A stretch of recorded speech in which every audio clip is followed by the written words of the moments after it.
अकबर के time start हुई। और राजपूत नीति को अपनाने के कुछ कारण थे, क्योंकि पश्चिमी बॉर्डर जो है उसको सुरक्षित रखने के लिए मुगल के लिए जरूरी था राजपूतों के साथ संबंध अच्छे हों। तो उसके लिए ये सारी चीजें करते हैं। तो सबसे पहले मुगल की राजपूत नीति को अकबर चलाता है। तो अकबर के शासन काल में पहली बार उसे लगता है कि अगर एक महान शासक बनना है या मुगल काल को महान साम्राज्य बनाना है तो इसके लिए जरूरी है राजपूतों का साथ। तो इसलिए वो राजपूतों के साथ लेने की जरूरत है। राजपूत अगर साथ आएंगे तो अकबर को फायदा यह है, एक अच्छे योद्धा उसको मिल जाएंगे, क्योंकि राजपूतों की सबसे बड़ी चीज बहादुर बहुत होते हैं, ये अकबर को मिल जाएगा। राजपूतों की चाहत थी एक तो सम्मान उन्हें मिले, और सम्मान अगर उन्हें मिलेगा तो कहीं ना कहीं उन लोगों की जरूरतें भी पूरी हो जाएंगी। इसलिए अकबर ने हल्दी घाटी का युद्ध हल्दी घाटी का युद्ध जो राजपूत वाले क्षेत्र में हुआ, अकबर ने अपनी सेना का नेतृत्व एक राजपूत लीडर को दिया। इस हल्दी घाटी के युद्ध में एक तरफ राणा प्रताप, दूसरी तरफ मान सिंह जो अकबर की तरफ से लड़ने गए, और इसमें मान सिंह ने राणा प्रताप को हराया और अकबर की सेना जीती। इससे अकबर के अंदर विश्वास बढ़ गया राजपूतों की वफादारी को लेकर, कि भाई हाँ, अगर राजपूतों को मैं शामिल करता हूं तो ये मेरा साथ देंगे। साथ में ही आर्थिक स्तर पर भी जरूरत था कि भाई राजपूतों के साथ संबंध बनाए जाए, क्योंकि राजस्थान, साथ में गुजरात, ये क्षेत्र से जहां से व्यापार काफी ज्यादा होता था। और अगर इन क्षेत्रों में सुरक्षा बनी रहेगी, शांति बनी रहेगी, तो कहीं ना कहीं अकबर को व्यापार में भी आसानी होगी। और साथ में सिंध वाला क्षेत्र जहां पर कराची बंदरगाह था, उस बंदरगाह पर भी अपनी पकड़ मजबूत रहेगी। इसके लिए राजपूत नीति को लागू करना जरूरी था, तो चाहे वो सुरक्षा की बात हो या आर्थिक व्यापार की बात हो, उसके लिए भी ये जरूरी था। फिर उसके बाद अकबर ने राजपूतों के साथ वैवाहिक संबंध स्टार्ट किए, और आपको पता है जोधाबाई और अकबर की शादी हुई। राजपूतों को भी अच्छा लगा कि भाई एक शासक वो हमसे रिश्ता जोड़ना चाहता है, और अगर वो शासक हमारा रिश्तेदार होगा तो सबके पारिवारिक संबंध होने से जब भी हमें जरूरत होगी हम उसे बोल सकते हैं। तो दोनों के लिए ये अच्छी स्थिति थी और दोनों के लिए फायदे का सामान था। अकबर के लिए ये था कि अगर रिश्ता बनेगा तो राजपूत साथ में रहेंगे और साथ में उनको सम्मान भी मिलेगा। तो वैवाहिक संबंध धीरे धीरे बनने लगे और इससे दोनों को फायदा हुआ। फिर अकबर मुगल सेना में काफी बड़े बड़े पद, जो मनसबदार होता था, सबसे हाईएस्ट पोस्ट आईएएस ऑफिसर की तरह, उन पोस्टों पर राजपूत को अपॉइंट कराने लगा। तो राजपूत लोगों को वहां पे अपॉइंट होने लगा।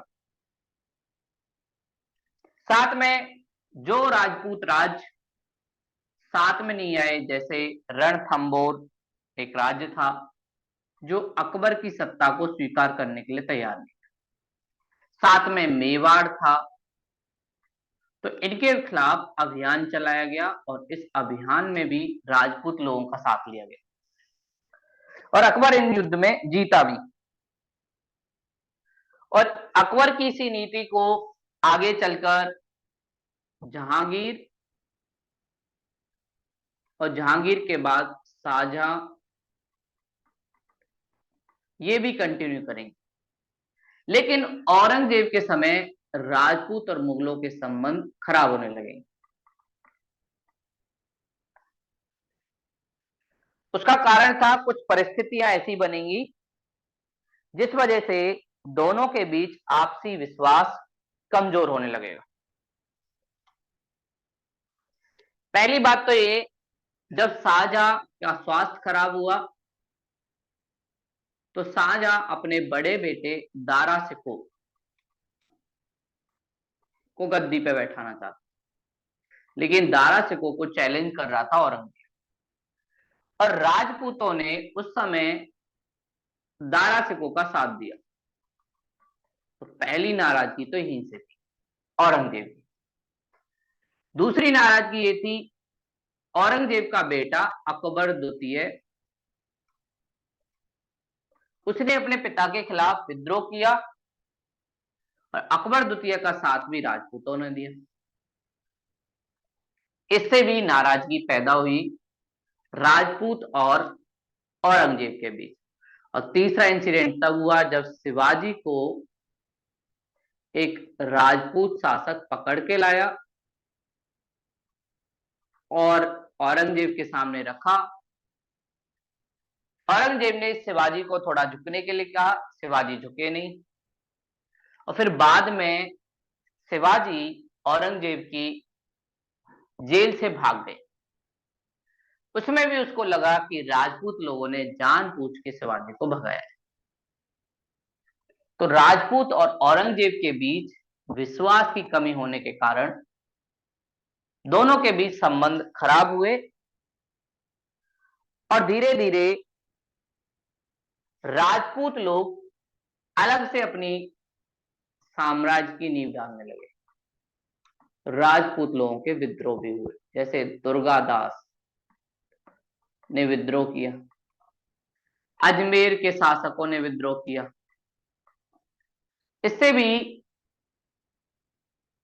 औरंगजेब का विश्वास राजपूतों के ऊपर कम होने लगा। तो ये मुगलों की राजपूत नीति थी। जिस जिस शासक ने इसको अपनाया उनको काफी ज्यादा फायदा हुआ, औरंगजेब ने नहीं अपनाया तो उसे काफी नुकसान भी हुआ। उसके बाद अब हम जानते हैं मुगलों की प्रशासनिक नीति, कि इन्होंने कैसे अपना प्रशासन चलाया। जैसे हमने दिल्ली सल्तनत में एकता व्यवस्था को जाना था, विजयनगर एम्पायर में नायक व्यवस्था को जाना था, ऐसे ही मुगल साम्राज्य में हम जिस व्यवस्था को जानते हैं उस व्यवस्था को कहते हैं मनसबदारी। तो मुगल प्रशासनिक नीति का एक सबसे बड़ा प्लस मनसबदारी सिस्टम। मुगल प्रशासनिक नीति और प्रशासनिक नीति का एक इंपॉर्टेंट प्लस मनसबदारी व्यवस्था। तो मनसबदारी व्यवस्था तो आपसे मैच करने के लिए पूछा जाएगा कि मनसबदारी व्यवस्था मुगल काल में किससे जुड़ी हुई थी, तो प्रशासन से जुड़ी हुई। और मनसब एक फारसी शब्द था, हम जानेंगे पहले क्या है, फिर इसमें लक्ष्य क्या थे इनके, फिर इसकी कुछ विशेषताएं, इन सबको पॉइंट बाय पॉइंट जानेंगे। तो सबसे पहली बात आती है कि मनसबदारी सिस्टम है क्या। तो मनसब एक फारसी शब्द है कि फारसी भाषा का प्रभाव दिल्ली सल्तनत के साथ भारत में आ गया था। तो फारसी शब्द है जिसका मतलब होता है पद। किसी को पद या पोस्ट पर बैठाना, इसको कहते हैं मनसब। और इसका मेन काम है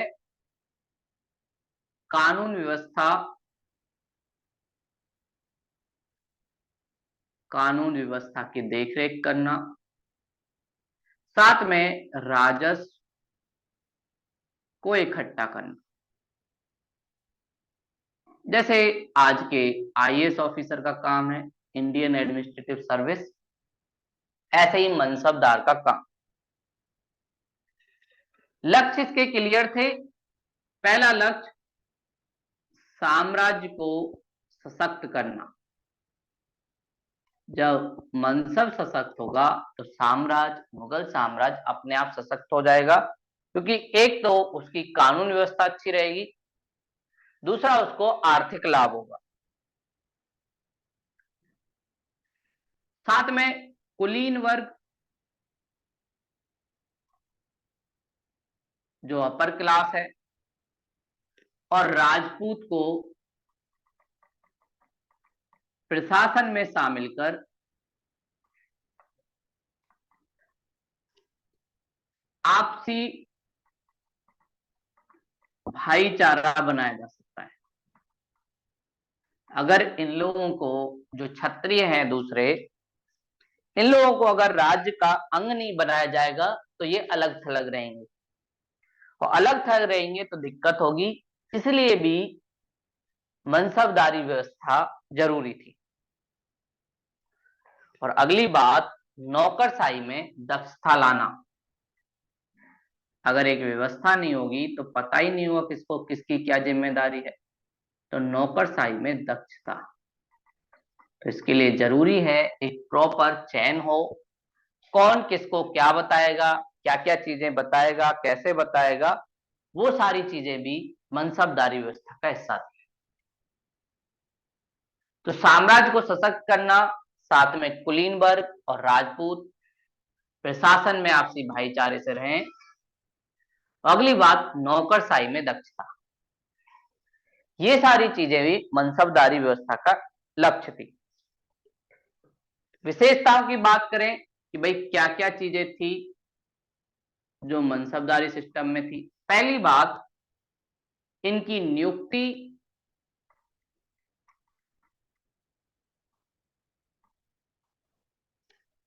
या फिर प्रमोशन, जो इन्हें पदोन्नति मिलती थी या प्रमोशन आप कह सकते हो,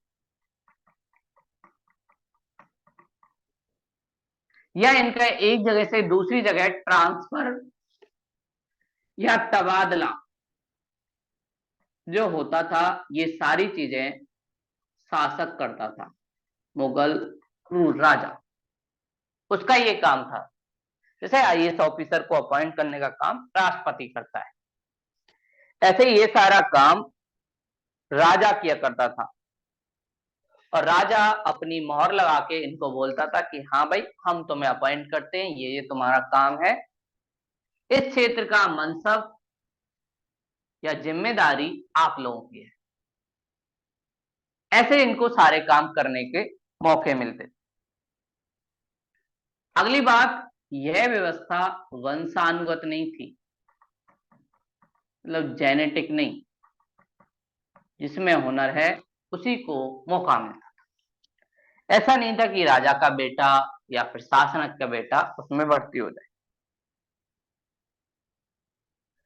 साथ में मनसबदार किस क्लास के, अपर क्लास, लोअर क्लास या ए ग्रेड, बी ग्रेड, इसकी पहचान दो चीजों से होती थी। एक था जात और दूसरा था सवार।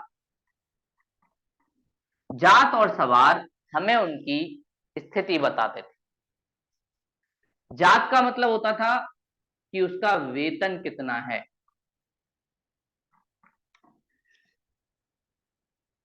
वेतन से आप पहचान सकते हो कि भाई वो किस क्लास का है।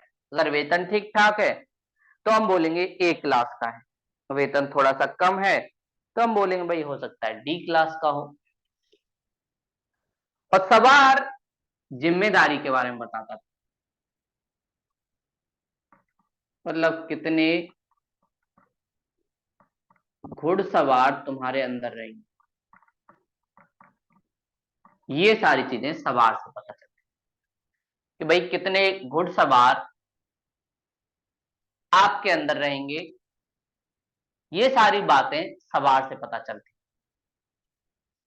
और जात से वेतन का पता चलता था। तो ये सारे गांव के आधार पे इनको विभाजित किया जाता था। और ये जात और सवार के अनुपात के आधार पर 3 क्लास होती थी, 3 श्रेणी। पहला, जिसमें जात पद और सवार दोनों इक्वल हो, 5,000 जात सैलरी, 5,000 घुड़सवार, ये दोनों इक्वल। पहला ये था। दूसरा श्रेणी ये था जिसमें जात पद आधे से, जात पद की तुलना में सवार पद आधे से अधिक हो। मतलब जात पद अगर 5,000 है तो सवार 3,000 के आसपास, तो आधे से अधिक। ये सेकंड ग्रेड की श्रेणी होगी, बी ग्रेड। और तीसरी ग्रेड होती थी जिसमें जात पद कम हो सवार से,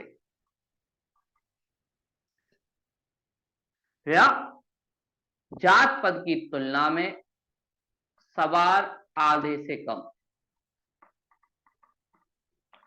सैलरी 5,000 ही, सवार 2,000, तो आधे से कम हो गया। ऐसे 3 श्रेणियां इनकी चलती थी, जात और सवार पद। वैसे नॉर्मली सवार पद कभी भी जात पद से ज्यादा नहीं होता था, मतलब सैलरी से ज्यादा जिम्मेदारी नहीं दी जा सकती। लेकिन कभी कभी इमरजेंसी में ऐसा हुआ, जैसे जहांगीर के समय हुआ। जहांगीर ने बिना जात पद मतलब वेतन बढ़ाए जिम्मेदारी बढ़ा दी। और जहांगीर ने जो पद्धति चलाई उसको कहते हैं दो अस्पा सिंह अस्पा।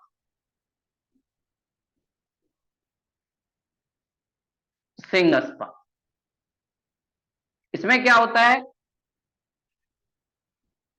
जात पद 5,000 ही है, लेकिन आपकी जो जिम्मेदारी है वो बढ़ा दी जाती थी। तो ऐसा जहांगीर ने अपने समय किया, और आपका सवार है वो 7,000। इन तीनों में कहीं भी हमने नहीं देखा था कि सवार पद ज्यादा हो, लेकिन जहांगीर के समय ऐसा होता है। इसी प्रणाली को दो अस्पा सिंह अस्पा हम कह सकते हैं। अगली बात आती है इन वंशवदारों का वेतन कैसे दिया जाता था। क्या इन्हें नगद वेतन मिलता था, या इन लोगों को जागीर मिलती थी, भूमि मिलती थी। तो वेतन देने के तरीके कई थे, जैसे नगद भी दिया जा सकता था, कई बार इनको जमीन भी दे दी जाती थी, और कई बार इनको आधा नगद आधा जमीन ऐसे भी दिया जाता था। ये जो राजा है उसके आधार पर डिसाइड होता था कि वो कैसा देना चाहता है। और जहांगीर ने मनसबदारी सिस्टम को और ज्यादा मजबूत करने के लिए, अपनी सेना को सशक्त करने के लिए अफगानों को भी इसमें शामिल किया। तो अफगान भी शामिल हुए जहांगीर के टाइम। तो जहांगीर के टाइम अफगानी जो लोग थे वो भी इसमें शामिल हुए। शाहजहां ने मनसबदारों के जरूरतों को पूरा करने के लिए, साथ में उनको भरोसा देने के लिए और उनकी आर्थिक सामाजिक आवश्यकताएं पूरे करने के लिए उसने महीना वेतन, जैसे अभी मिलता है कि भाई मंथली पेमेंट मिलती है तो उनका घर चलता है। तो अगर मनसबदार खुश होगा तो अपने आप वो काम भी करेगा। तो शाहजहां ने अपने टाइम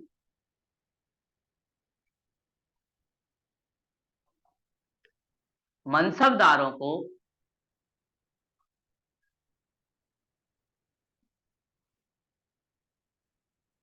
महीना वेतन स्टार्ट किया। तो महीना वेतन प्रणाली शाहजहां ने इनके लिए की। साथ में जब मनसबदारों को नियुक्त किया जाता था तो मनसबदारों के बच्चे जिन्हें कहा जाता था खानजादे, कोई आईएएस का बच्चा, तो उसे कम से कम चीजें कुछ ना कुछ पता होंगी कि कैसे काम होता है, कैसे प्रशासन होता है। ऐसे ही जब नियुक्ति की जाती थी मनसबदारों की, तो उस नियुक्ति में राजा खानजादों को चुनने का ज्यादा चांस होता था। उसका कारण ये होता था कि भाई ये थोड़ा सा अच्छे से काम कर पाएगा। तो ये ऐसा नहीं था कि जेनेटिक बेस पे था, बस ये इस पे था कि भाई इसको सारी चीजें पता है। तो खानजादे जो मनसबदारों के बच्चे होते थे,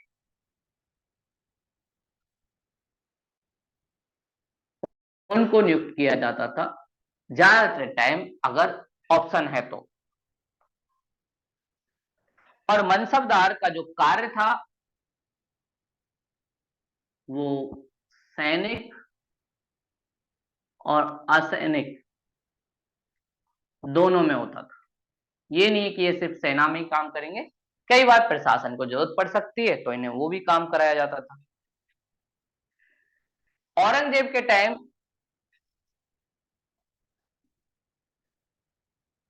जेब के टाइम सर्वाधिक मुस्लिम,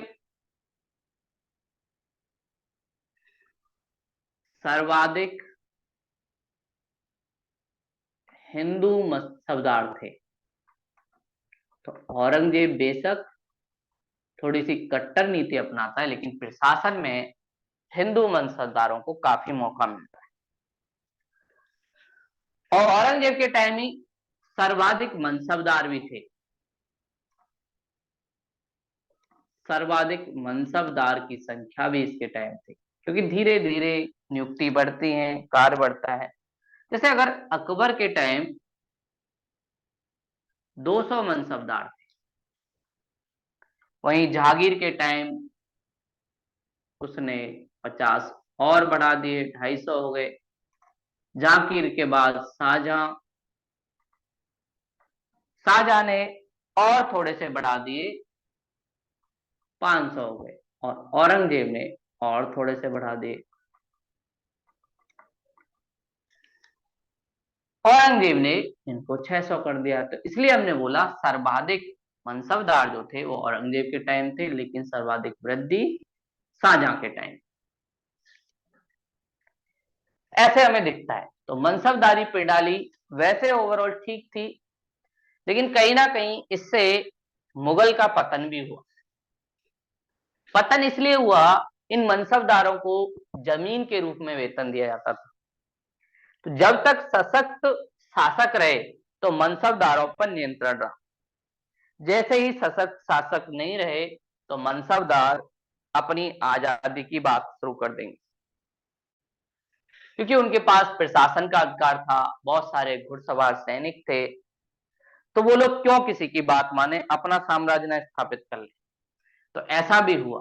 तो जैसे एकता व्यवस्था ने दिल्ली सल्तनत के पतन में रोल निभाया, नायकर व्यवस्था ने विजयनगर, ऐसे ही मुगलों के पतन में इस मनसबदारी व्यवस्था ने भी एक महत्वपूर्ण रोल प्ले किया।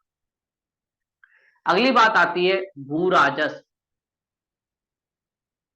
भू राजस्व व्यवस्था वो कैसी थी, या इनकी आर्थिक प्रणाली वो कैसी थी।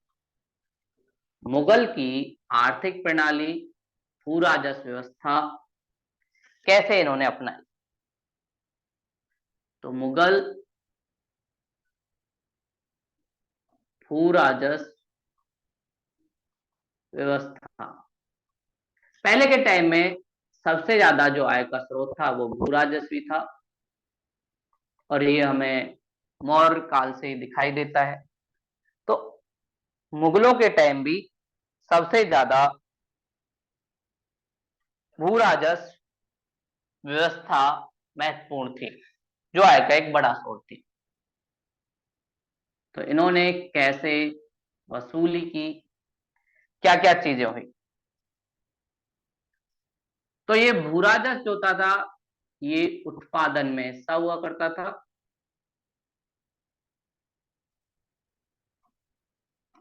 मतलब अगर किसान ने 300 केजी गेहूं उगाया, तो उसका 1/3 मतलब 100 केजी साम्राज्य को जाता।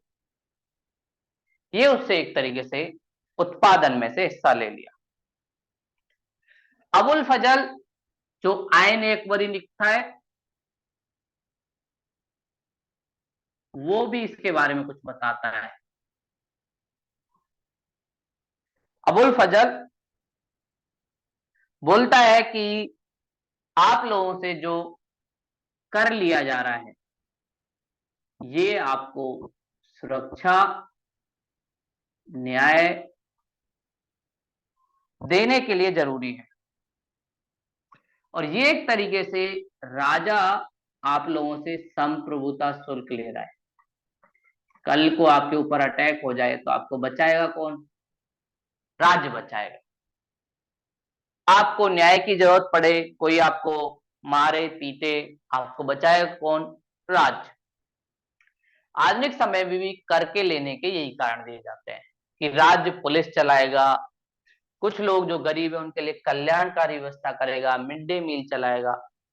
तो उसके लिए संसाधन चाहिए, इसलिए आप लोगों से टैक्स लिया जाता है। और शेरशाह सूरी जो अकबर के लिए पथ प्रदर्शक है, वो अपने समय जब्ती पद्धति चलाएगा। इसी को टोडरमल सिस्टम भी कहते हैं, क्योंकि वो गवर्नर था। इस पद्धति को ही आगे चल के अकबर भी अपनाएगा, और अकबर कुछ सुधार भी करेगा, और एक नई पद्धति कि भाई कैसे राजस्व वसूला जाए उसकी बात हुई। हर किसान की जमीन अलग अलग है, हर किसी का उत्पादन अलग अलग है, तो सबसे हम ये तो नहीं कह सकते कि भैया 33% दे दो, एक तिहाई। सबकी परिस्थितियां अलग अलग हैं, तो उस हिसाब से काम भी करना पड़ेगा। तो अकबर ने आइन ए दहसाला चलाया। आइन ए दहसाला, इसका मतलब हर 10 साल पर, 10 साल का जो औसत उत्पादन है,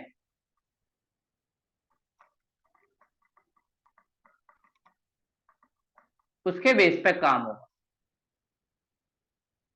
तो 10 साल के जो औसत उत्पादन है, उसका भू राजस्व आपसे वसूला जाएगा एक तिहाई।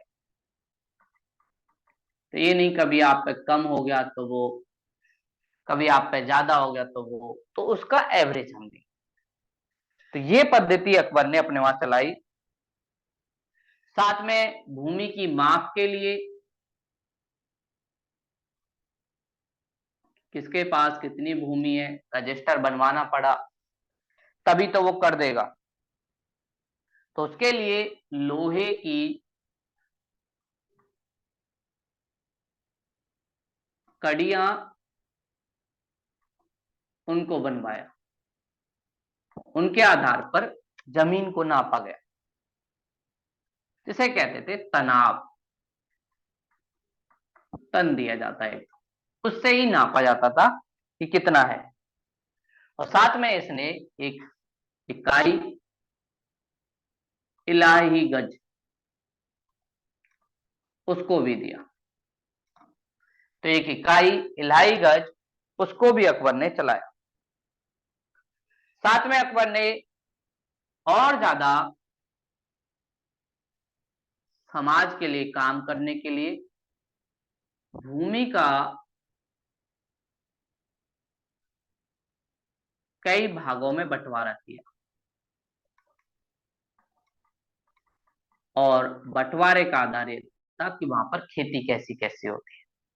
कुछ खेत ऐसे थे जहां पर हमेशा खेती हो सकती थी, कुछ खेत ऐसे थे जहां पर 2 साल में खेती होती थी, कुछ ऐसे थे जहां 5 साल। तो इस आधार पर खेतियों का डिवीजन किया गया। पहला जो खेती है वो है पोलज, जिसमें प्रत्येक वर्ष खेती होती थी। प्रत्येक वर्ष खेती।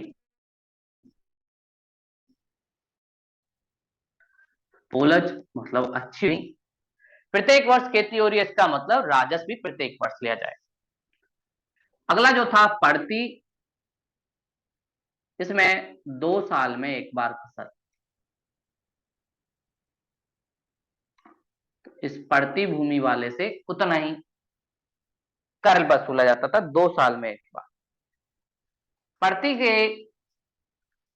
अलावा चाचर, यहां पर 2 से 3 साल में खेती होती थी। इसकी उत्पादकता कम थी। और सबसे लास्ट बंजर, मतलब 5 साल में खेती हो गई तो ठीक, नहीं भूमि बेकार। ऐसे भूमि का वर्गीकरण पहला हमने देखा पोलज, प्रत्येक वर्ष खेती, हर समय उत्पादन देती थी। दूसरा है पड़ती, 1 वर्ष के लिए खेती। और चाचर 2 से 3 वर्ष में, ऐसे एक तरीके से काम होता। अकबर ने भू राजस्व की वसूली के लिए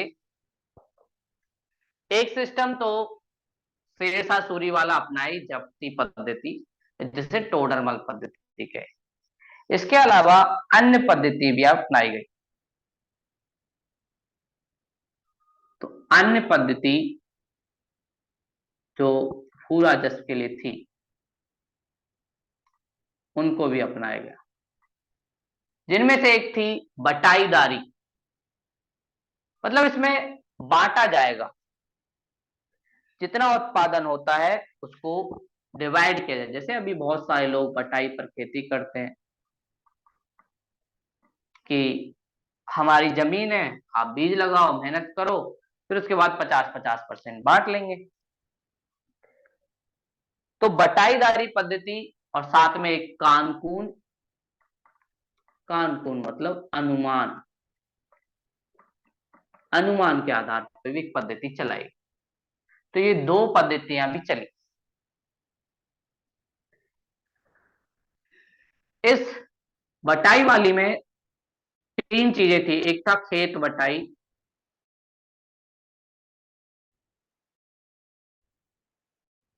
खेत में फसल खड़ी है उसका बंटवारा, या आप कह सकते हो खड़ी फसल का बंटवारा।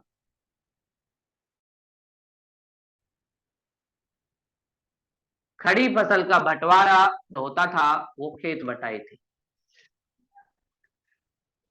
उसके बाद अगला, जो फसल से लाख निकला है या सामान जो हमने फसल काट ली उसके बाद बंटवारा होता था, उसे कहते थे लंक बटाई। मतलब अब फसल काट के रख ली गई है। और सबसे लास्ट रास बटाई, जिसमें फसल से आपने सारी चीजें अलग कर ली, गेहूं अलग कर लिया, भूसा अलग कर लिया, भूसा अनाज अलग अलग, उसे कहते थे रास बटाई। इसी को कहते हैं बटाई सिस्टम। पहले में खड़े खेत को बांटना, दूसरे में लाख को बांटना मतलब खेती काट के उसके बाद बांटना, और तीसरे में रास बटाई मतलब भूसा अनाज को अलग अलग करके बांट। तो ये सारी चीजें इन्होंने भूराजस्व स्तर पे चलाई। ये मुगल काल की भूराजस्व नीति का हिस्सा था। पहली बात, उत्पादन में हिस्सा। अबुल फजल ने बताया कर इसलिए लिया जाता है सुरक्षा न्याय के लिए। शेरशाह सूरी के टाइम जब्ती पद्धति, टोडरमल। अकबर ने आईने दहसाला, 10 साल के औसत के आधार पर पूरा डिसाइड किया। भूमि की माप के लिए लोहे की कौडियां, इकाई इलाई गज, और भूमि को कई भागों में बांटा, ओलज, पड़ती, चाचर, बंजर। उसके बाद अन्य पद्धतियां, बटाई, खेत बटाई होता था, लाख बटाई और रास बटाई। ये इनकी भूराजस्व नीति थी। अब मुगल की आर्थिक नीति। ये तो बात हो गई प्राइमरी क्षेत्र की, प्राथमिक क्षेत्र की, कृषि से जुड़ी हुई बात। और भी आर्थिक व्यवस्था के अंग हैं, व्यापार है, चुंगी कर है, वो सारी चीजें इनके यहाँ कैसी थी। तो आर्थिक स्तर पे बात की जाए तो मुगल की आर्थिक व्यवस्था, उसमें सिक्के, साथ में कुछ व्यापारी लोग, ये सब लोग शामिल हैं।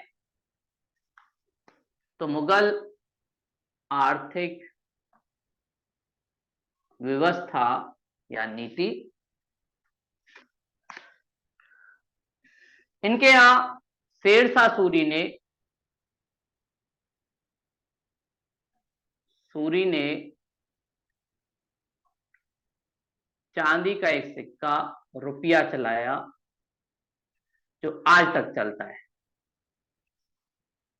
तो इनके यहां सिक्के चलते थे, चांदी का एक सिक्का, रुपया काफी ज्यादा फेमस रहा, अकबर के टाइम भी चला।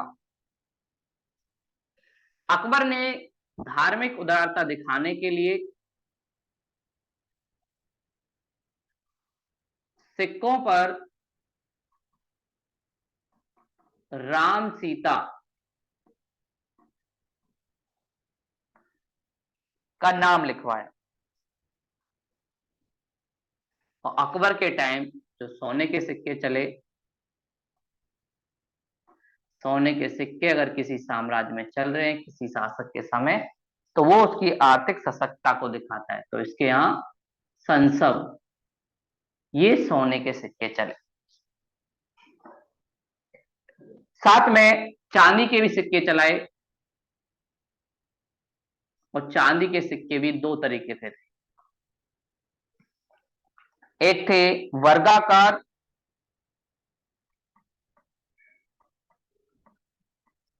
दूसरे थे गोलाकार। वर्गाकार जो सिक्के थे उसको कहा जाता था जलाली, और जो गोलाकार चांदी के सिक्के थे उसको कहा जाता था इलाही। ये अकबर के समय चले। तो अकबर ने सोने का सांसद, चांदी के वर्गाकार सिक्के जलाली और गोलाकार इलाही चलाए। और सिक्कों को जानना इसलिए जरूरी होता है क्योंकि उससे हमें कुछ इतिहास के बारे में पता चलता है। अकबर के बाद उसका बेटा जहांगीर गद्दी पर बैठा, और जहांगीर ने भी अपने हिसाब से कुछ चीजें करवाई, जैसे टकसाल, जहां पर सिक्के बनते थे, का नाम लिखवाया। साथ में सिक्कों पर अपनी फोटो भी छपवाई।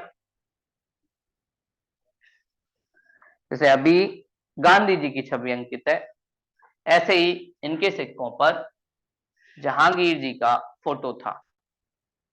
और जहांगीर के समय चांदी का सिक्का निसार नाम से जाना जाता है। निसार इसे कहते। शाहजहां के टाइम जहांगीर के बाद उसका बेटा शाहजहां गद्दी पर बैठा और इसके यहाँ भी चांदी का सिक्का चला और इक्के सिक्के का नाम आना। एक आना, दो आना, ये आपने सुना होगा, या आपके दादा दादी नाना नानी इसका उपयोग भी करते हैं। और टकसालों की सर्वाधिक संख्या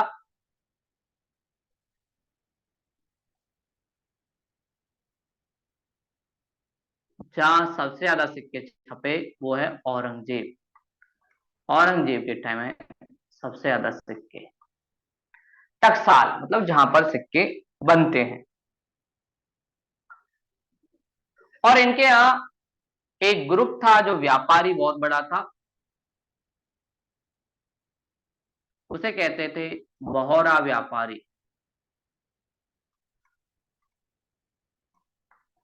व्यापारी लोगों का समूह, इसमें हिंदू, मुस्लिम, ईसाई सभी लोग साथ में रहते। और जिक्र मिलता है एक बहोरा व्यापारी जो शाहजहां के टाइम था, जिसका नाम है अब्दुल गफूर बोहरा। अब्दुल गफूर बोहरा। और इसके बारे में बोला जाता है उस टाइम जो अंग्रेजों की ईस्ट इंडिया कंपनी थी उससे भी ज्यादा संसाधन अब्दुल गफूर बोहरा पर थे।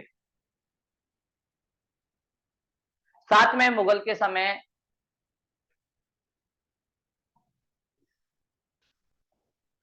बीमा प्रणाली, व्यापार की सुरक्षा के लिए कोई लड़ाकू लूट ना ले, साथ में बैंकिंग, कोई कर्ज चाहिए उसके लिए थी, साथ में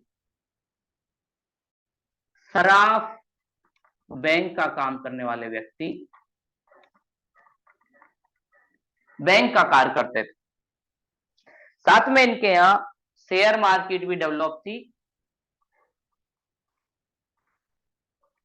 जिसे हुंडी कहते थे। हुंडी और हुंडा, ये इनकी शेयर मार्केट थी, जिसे हम शेयर या बिल्स कहते थे आज के टाइम, ऐसे यहाँ पड़ती थी। साथ में एक शिल्पकार,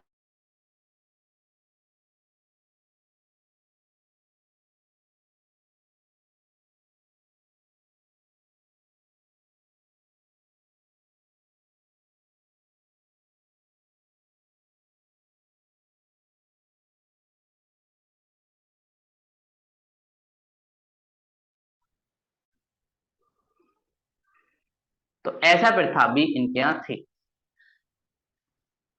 तो शिल्पकार या ददनी प्रथा भी काफी ज्यादा प्रचलित थी इनके समय में। तो ये आज की क्लास थी, अगर कोई डाउट है तो आप पूछ सकते हो। और आर्थिक नीति में हमने जाना शेरशाह सूरी के चांदी के सिक्का, रुपया जो आज भी चलता है, अकबर की धार्मिक नीति के थ्रू राम सीता का सिक्कों पर छपना, सोने के सिक्के संसाब, चांदी के चलाली इलाही, जहांगीर ने टकसाल का नाम और अपना फोटो अंकित कराया, शाहजहां ने चांदी का आना, सर्वाधिक टकसाल औरंगजेब के टाइम, और एक व्यापारी वर्ग जिन्हें बोहरा व्यापारी कहते थे, जिसमें सभी धर्मों के लोग शामिल थे। और इसमें जिक्र मिलता है अब्दुल गफूर बोहरा का। साथ में इनके समय बीमा प्रणाली, बैंकिंग प्रणाली, शिल्पकारी सिस्टम, ये सब भी था। तो ये आज की क्लास थी, तो मिलते हैं कल की क्लास में।